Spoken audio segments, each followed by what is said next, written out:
kind of like start reacting to the mood of that. I'm like, okay, what do I want to showcase with that?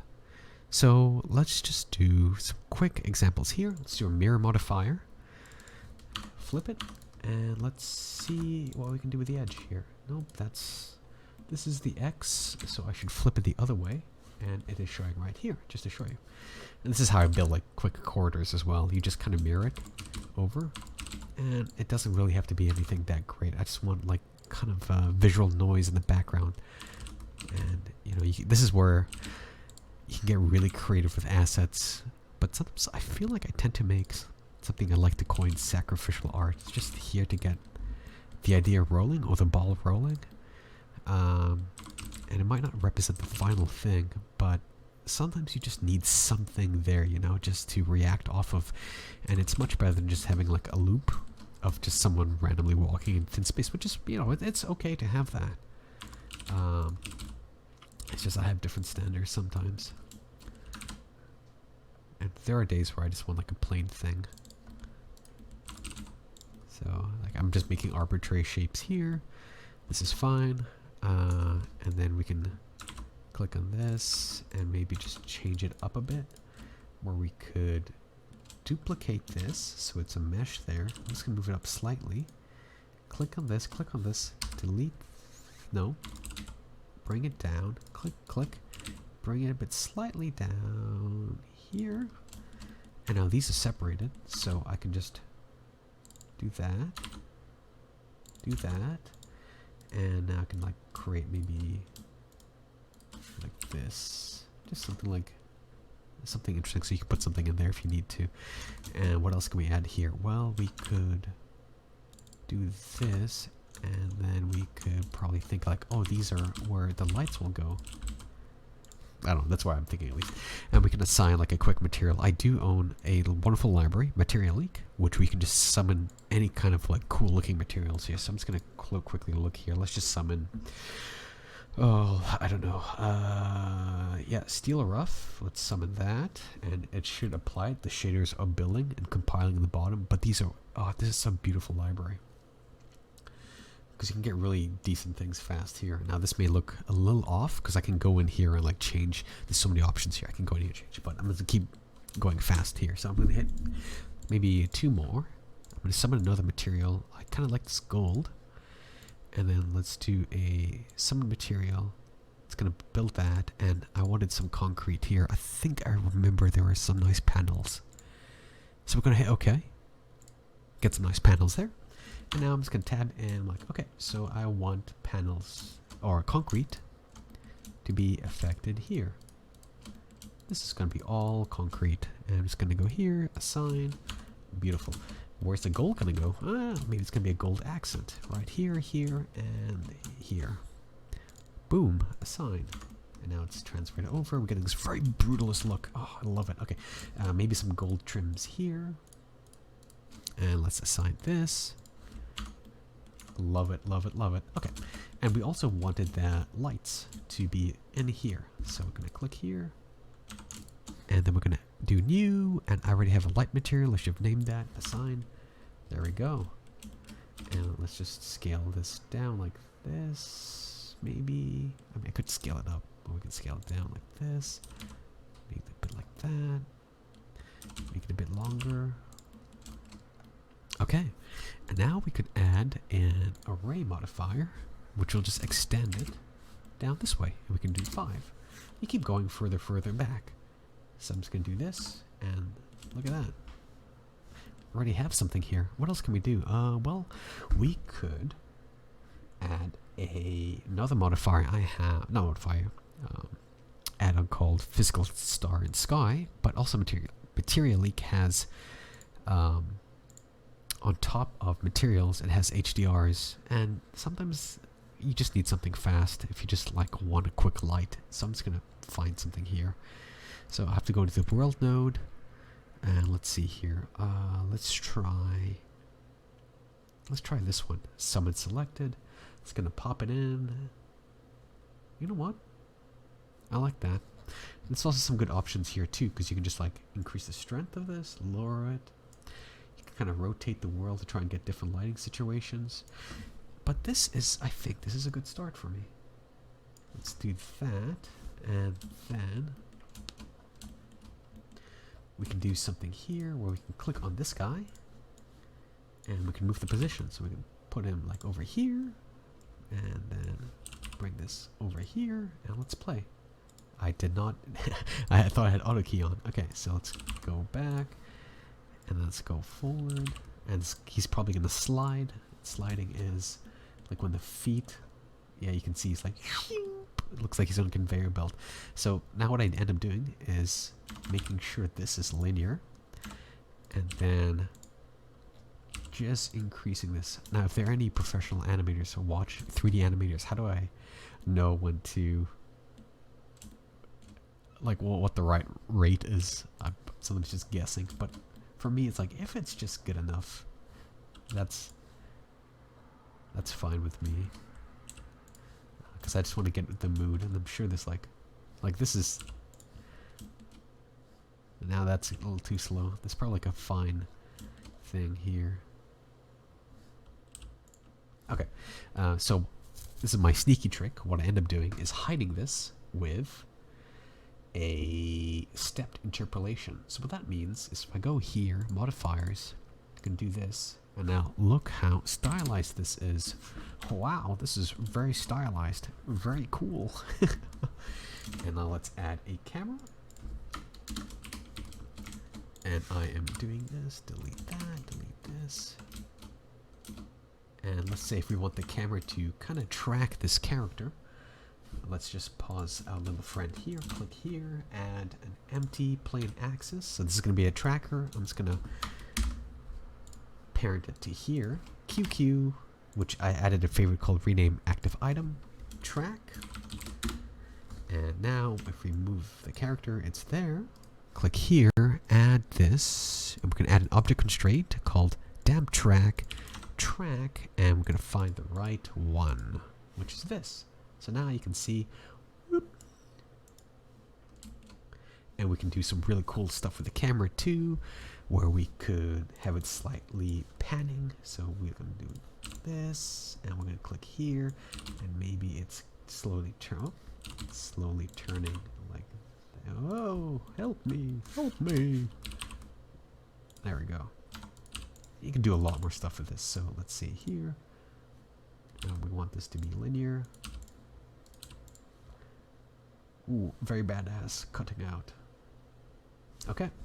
What else can we do? Well, we can start out with a 50 milliliter lens, but by the time we get here, it's gonna be like, yeah, look at that. Okay. And what else can we do? Well, at the very end here, and at the very end, we want it to be up here, just to show whoever this person is. So you can see it's slowly panning up, hide all this. Look at that. Alright, cool. What else can we do now? Well, let's get out of this, and we can add some lights in here. Light. We can add a sunlight. We can add some area lights. Let's turn this back on, and let's just crank this up. Let's just crank this up. Okay. Make this super thin. Make this a little bit longer. Look at that. Maybe move this to the side. Move this to the side. We probably can change this slightly, like that. And then we can go in and add ourselves a nice fog in the world node.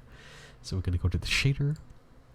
We're going to go to world, and we're going to look at this and like, okay, we want the volume, which is the principal volume. Plug that bad boy in. You can't see anything, but we can do 0.01. Get those nice lights. 0.02, 0.05. Yes, this is what I want. And you can see the one thing I don't know if there's tutorials saying this, but you see these like dots or spots. I don't like those. So what you can end up doing, turn this on. Look at that. Look how much. And turn this on. And turn this on. Volumetrics. There's something called light clamping. Look what happens when I move this up. It disappears. And this is only good if you want that spotlight effect, but sometimes I just want like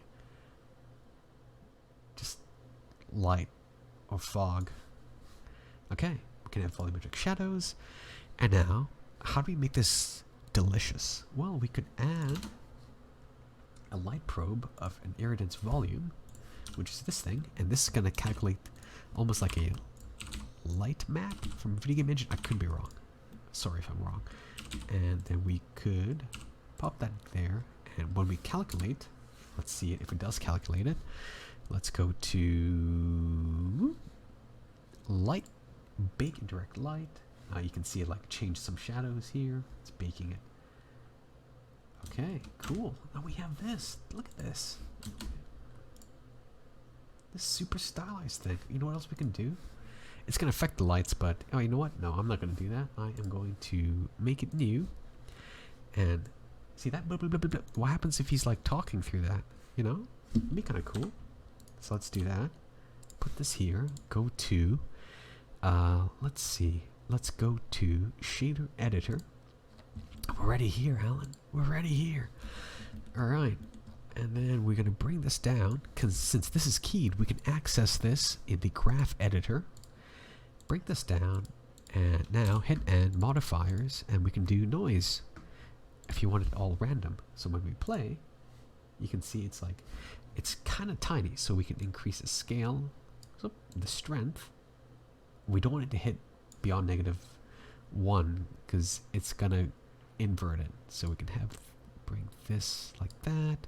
We can offset it like this. We can do something called add, and we can, I think, can we bring the, yeah, we can kind of like play with the scale like this.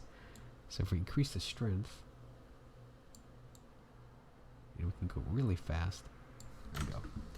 What else can we do? Well, we can click here and insert a keyframe, and now we have access to changing the color. So we have to actually click on our character here, and now we can change the RGB values. I'm just going to copy this and paste this. That's crazy. All right, let's do this here. Okay, that's a little too much. And let's bring this down. And let's bring the red down.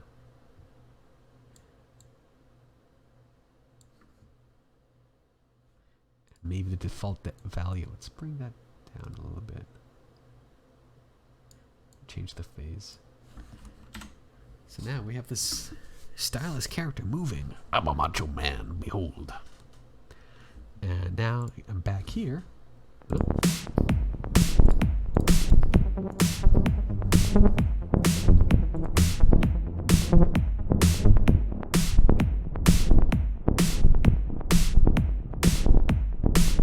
you go. You have an animated short, basically. I mean, what I can end up doing too is just exporting this out as an OGG MP3 file, anything you want. I'm just gonna do this and call it Tutman. Start. I mean, I used to work a lot more on this kind of music stuff, but this is just like a first pass kind of thing. And we can go into video editing. Video editing. Can't see anything here, but we could go to our Tutman. Where are you? And drag this here. You can play with the pitch.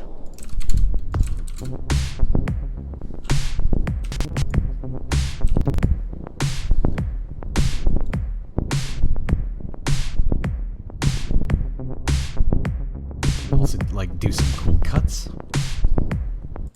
So let's say we have another camera here. Camera 2. Yeah, let's just say over here. Is he floating? No, okay. It looks like something RTX enabled. Yeah, sure, we can do that here. Delete, and then Control B, which creates a marker for the camera to switch. So we have to go back to this camera before this, Control B. So now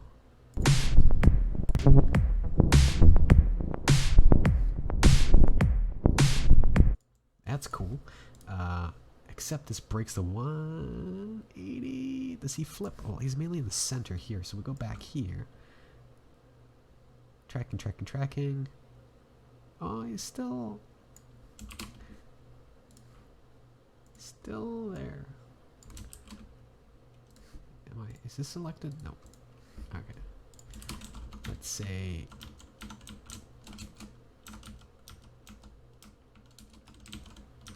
like that.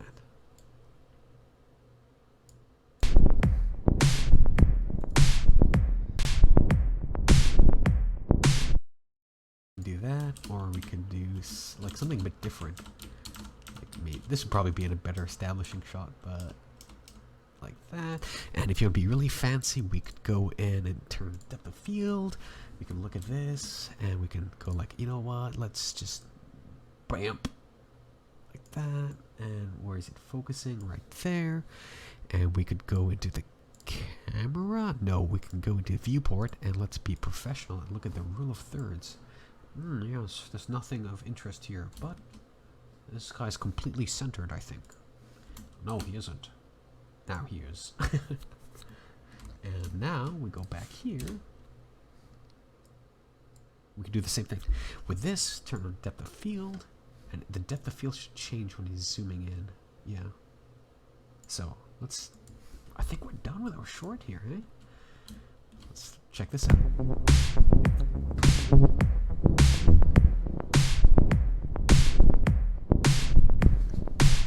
We probably could add something cool.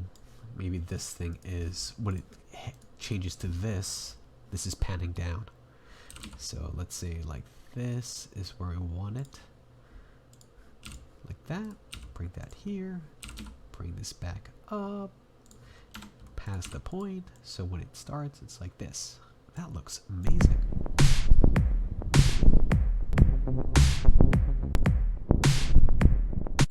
Alright, so what do we do with this now? Well, we can add some vibrations. How do we do that? Noise modifier. 5, 0.1. How does that look? Too crazy. Sometimes you just really want subtle values, but it just adds a little bit of difference.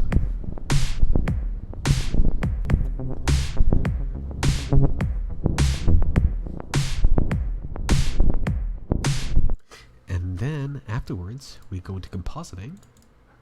Compositor, use nodes. And we can just add some quick ones. Lens distortion, glare. Pop those bad boys in. Render image. Let's take a look. Remember to save. Boom, look at that. That's hilarious. So what we can end up doing too is using a viewer, and we can do a backdrop, drag this boy in here. Wow, look at that. Okay, so we can do some of this. What? Oh, right, we have to drag this lad in here to view. Okay, chromatic aberration, add some jitter. I don't like the streaks, I do like the fog glow. And then if we do a full render of the image, yeah, you can see some lens chromatic aberration, and there it is.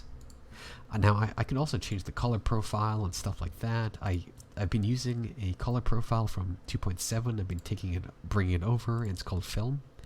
Kind of crunches the values a little bit to be more filmic. More film-like, so it crunches the blacks. I really like the look of this stuff. And this is kind of like pivotal to my own work, so I'll like use this and try and get more of that film look. I don't know, it's just something that is very aesthetically pleasing to me when I see this. Yeah.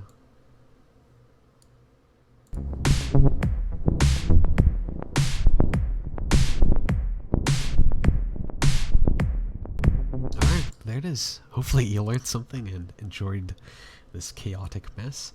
In the end, what I'm going to end up doing is probably going in here, // and then changing this to MPEG and adding